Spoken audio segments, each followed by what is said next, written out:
TikTok. On se retrouve pour un concept que j'ai vu sur le compte de Hello, donc Hello's Book, qui sera identifié en description.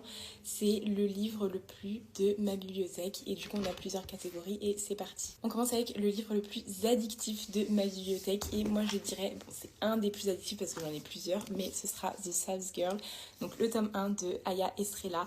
Franchement j'ai trouvé tellement addictif, genre j'ai pas pu le lâcher, je l'ai lu relativement vite. C'est une romance avec une enquête et on est ici sur les tropes université, found family, également enemies to lovers. Le livre le plus triste de ta bibliothèque, c'est un des plus tristes, c'est The Way I Used to Be de Amber Smith. Il m'a particulièrement touchée, maintenant ça fait longtemps que je l'ai lu parce que je l'ai lu en 2023, mais franchement ouais, je l'ai trouvé particulièrement triste.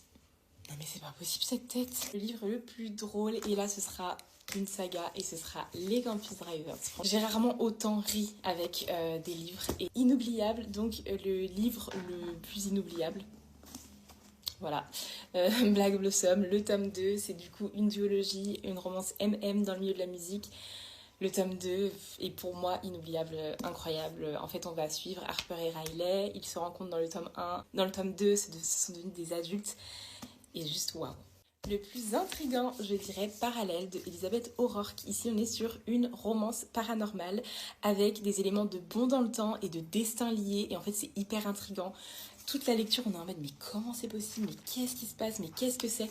Et à la fin, on est en mode, je veux avoir la suite. Et enfin, le plus romantique. Alors, vu que j'ai dit principalement de la romance, il y en a plein dans ma bibliothèque, mais j'ai trouvé Better Than the Movies assez romantique puisque c'est une rom-com. Et ici, on a plein de clins d'œil à toutes les comédies romantiques qu'on connaît.